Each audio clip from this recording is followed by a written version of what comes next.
In this video, I'm going to show you how a relationship with two ADHD partners can not only work, but actually thrive. And as someone who has been in ADHD relationships and struggled, I know how things can get tough, but there's some really crucial things that take relationships from rocky to thriving. So make sure you stick around until the end because there's a lot of info that I don't want you to miss. My name's Chris. I help fellow ultra-normal brains focus, grow, and get stuff done. I get asked a lot about ADHD relationships, and a lot of the content out there can talk about one ADHD partner and a neurotypical partner and how that relationship dynamic works. But what if you both have ADHD? Does that mean that the challenge is double, or does it mean that they cancel each other out? As with all relationship challenges, it seems like your situation can feel unique and that there are challenges that are impossible to overcome. So, real talk. Can a relationship where both partners have ADHD work? Well, not only can it work, but some of the most successful relationships I've worked with have been two people with ADHD. So what's the secret? Let's get into how to craft a thriving dual ADHD relationship. When ADHD is present in a relationship, it can feel like that is the cause of all of the problems. The reality is that ADHD is not the cause of the problems. Each brain has a unique cognitive fingerprint. So ADHD brains can have some similarities, just like your dad can look a bit like your Uncle Ron. But despite similarities, there are many, many more unique differences between ADHD brains, just like neurotypical brains. So just like a relationship between an ADHD partner and a neurotypical partner are two different brains, so is a relationship between two partners both with ADHD. ADHD is not the cause of challenges in a relationship. It's how you respond to it. So what can we do to overcome these challenges? The absolute first thing to do is to get rid of shoulds. So what does this mean? A lot of people have a lot of opinions on how relationships should look. A man should act this way. A woman should do this. It's well-meaning, but oftentimes it's really ill-informed. If you spend your life listening to shoulds on what other people think that your relationship should look like, you're going to live a life for other people, not yourself. The fact is that ADHD relationships absolutely can and do work if you spend time on the right things. And spending time on the right things can look unconventional to other people. But all that matters is that you guys work together on it, on your relationship, and not live by other people's shoulds. For two ADHDers in a relationship, work on your emotions above everything else. So emotions affect the way that you see the world. Emotions affect communication. Emotions affect ADHD symptoms in general. A lot of ADHDers can suffer from what's called emotional dysregulation. And what this means is that it can be sometimes difficult and challenging to deal with emotions during crucial conversations or crucial moments in your relationship. And because of this emotional dysregulation, this means that high emotions can be beyond high and low emotions can be very, very low. So it's really, really important as an individual ADHDer within an ADHD relationship to work on your emotions. And as you work on your emotions, that means that when your partner is struggling with their emotions, you're able to be the solid rock to them, and vice versa. It's really important to prioritize communication. If anything, I would say to over-communicate. And that's a good thing, because if there's one thing that ADHDers don't need a huge amount of help with, it's talking, right?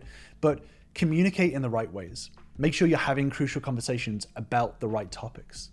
In order to do that, it's really important to approach topics in the right way. If your partner thinks that they're not going to get a good reaction from you when they want to speak, then they can shut down.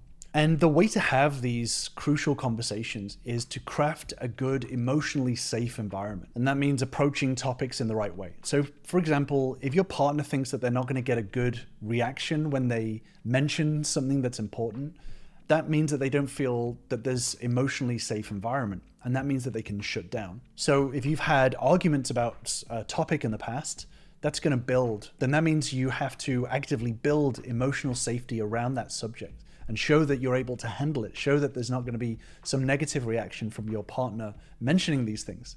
And that's why it's really, really fundamental to handle your own emotions first and foremost. And once you show that you can handle your emotions during conversations, you're not going to gaslight or get defensive, then that shows that you can handle tough conversations, and that will open your partner up. The more you focus on creating an emotionally safe environment to speak about the challenges, then the challenges can be overcome. Oftentimes, when it comes to relationships, the challenges are not about the challenges. The challenges are about not being able to speak about the challenges.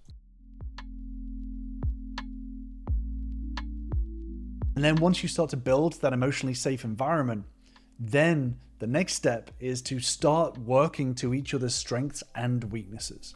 Every person on this planet has different strengths and different challenges, not just ADHD brains. Problem comes when, in a lot of relationships, people mistakenly think that everything has to be 50-50.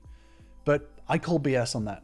Let's say doing vacuuming drains my energy by 90%, but it drains my partner's energy by 10%. Then it would make more sense for my partner to do that. But that doesn't mean that I do nothing.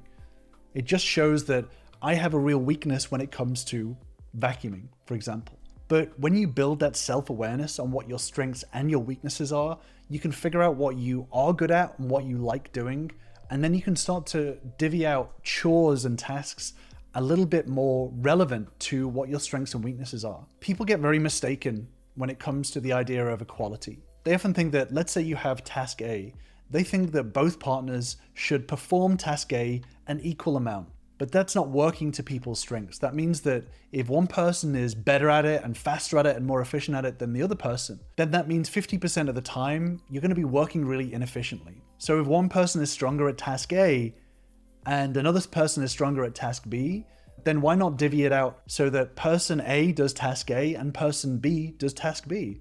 That's working to each of your individual strengths. And that is still an equal effort. And I actually have a very simple but effective system to help divvy out chores according to your strengths. So let me know in the comments if you want me to do a video on that and show you how it's done. But let's say both of you hate doing a certain task and both of you get drained by doing that task. What can you do? That's where it brings me on to my next point, which is to delegate. As ADHDers, there are some things commonly that can drain us more than other things that take a lot of executive function, a lot of brain power. So with two ADHDers in a relationship, things such as organizing and stuff that requires a lot of planning and thought, that can be really draining. So rather than two people trying to do something that they both struggle with, what you can do is delegate that task out to somebody who doesn't struggle with it. A lot of people mistakenly think that delegating tasks to others is some sort of failure. For example, getting a nanny to look after your kids, or getting somebody else to cook your food, or getting someone to do your accounting. They think that somehow that's a failure as a partner, and that's something that one or the other partner should do. But if it's something that you both hate and you both struggle with, then it makes complete sense to delegate that task out to somebody who is more suited to it. And obviously this can require money, but not all the time. I actually work with one of my clients who was struggling with really keeping on top of their house cleaning, but they didn't exactly have the budget to get a cleaner to come in every few days. So what happened is my client decided to pay the next door neighbor's college-age son to come in and clean the house every so often. And it was a smaller amount of money than a cleaner. And this was a win-win because the college kid wanted to get some money and my client wanted to keep the house clean, but struggled with it because it required a lot of executive function and energy. So this is not a failure in terms of keeping a household together. This is actually very, very smart because you're looking at what your strengths and weaknesses are and you're playing to your strengths, and the weaknesses you're delegating out to other people. One really great strength for a dual ADHD relationship is that because of the way that your brains work so similarly, you can do a lot of things that usually only work for one partner to work for both people. One really effective system is body doubling. ADHD brains work really well when doing things with someone else. It doesn't have to be the exact same task, but simply doing things in the same space together can be really motivating for ADHDers. So if you both have ADHD, then working on separate tasks within the same space can be really motivating to get some stuff done. Of course, it can also be a task that you both do together, but buddying up and having this sort of co-working together can be really, really helpful for both of you to do. So this means that you would get tasks done a lot quicker than simply putting one person in charge of it and waiting for that to get done. So this can be a really good way of getting on top of the chores and preventing some of the more common arguments from happening. Another great strength of a dual ADHD relationship is that because your brains often require really specific ways of working, for example, having timers and planners and things like that, it means that you can actually both be on the same system. So for example, linking your calendars together, if you both rely on calendars and having timers, having some sort of a joint calendar or linking your calendars together can be really, really effective, because it means that you're both having to stay on top of your calendars in order to keep in check with each other. So it motivates each other. There's a consequence to not keeping your own calendar up to date. So it has that sort of accountability with each other. This is one of the really great strengths of dual ADHD relationships, is that because you can both struggle with similar challenges, you can both hold each other accountable. And it can be really motivating to each partner to have someone there who is there to hold you accountable for the similar systems and the similar challenges that you have. So when it comes to things like calendars, making sure that you're both always keeping it up to date, and sitting down together, reviewing your calendars together to make sure that you are paying attention to the details and you're paying attention to the struggles that you can both have. The best relationships rely on the best systems. And because you have similar challenges, you're able to craft systems that work really effectively for both of you together. And there's 4 things that good ADHD systems need. I'll dig into this in another video, but for now, just know that they need to be brain-based. So they need to be based around understanding how your ADHD works. They need to be external, so not keeping things in your own brain, but actually externalizing them onto paper, onto to-do lists, onto calendars, alarms, schedules, appointments, prompts. They need to be simple, so making sure that the systems you have in place don't have a lot of points of failure. So they need to be very clear, very simple, and not overly complicated. The simpler you make your systems, the easier it is to build into a routine for both of you. And good ADHD systems need to be actionable. And stuff that is actionable needs to be concrete and specific. So for example, I want you to notice the difference between something vague, like I should work out more often, and something actionable. Monday, Wednesday, Friday at 9 a.m., I'm going to go to the gym for 1 hour and work out arms, legs, and cardio respectively. That is very specific. It's very actionable. And let me know in the comments below if you want a video on good relationship systems and more examples of how to craft these together. And when it comes to good systems, this is what I work with my Ultra Normal members. So if you do want more information on that, then click on the link in the description down below to learn how you can work with me. One big challenge that dual ADHD relationships can have is that they can miss out on actual dedicated time together because of the time blindness and things like that. The relationship can quite easily start to drift apart. So it's really important to make sure that you're scheduling in dedicated time together. And this can sound a little bit unromantic, but can sound a little bit stale of, okay, every single week we have to do this, whether we like it or not. But it's actually very, very crucial. It forces you both to get out of your own heads, out of your own situations, and take the break away from your own challenges, your own work challenges and relationship challenges with friends, etc.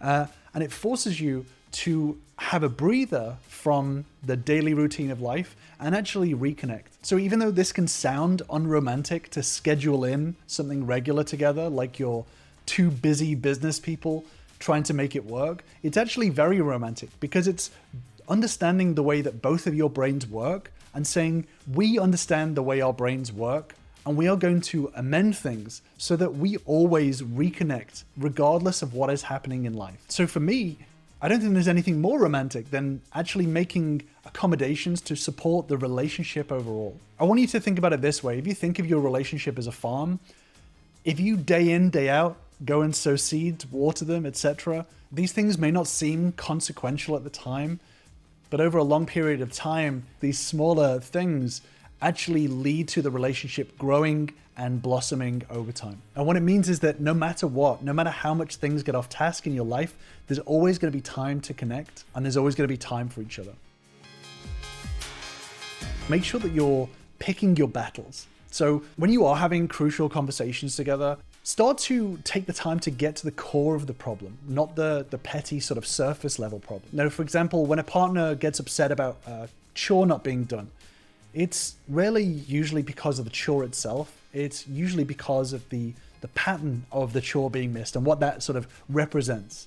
So if your partner seems overly upset by something that you've done, before you start getting defensive, take the time to sort of dig down and think about the feelings behind what is being said rather than the thing being said itself. And I know that to some of you, this may seem a little bit sort of therapist talk, but it's a really important communication skill to have. So I will actually expand on this in another video, so do make sure you're subscribed if you want to see that video. And I know that this is a stereotype, but communication really is key. Communication is the way to stop all toxic ADHD relationship cycles. And if you want to know more about toxic ADHD relationship cycles and how to break them, then check out this video that I have for you right here. I'll see you over there.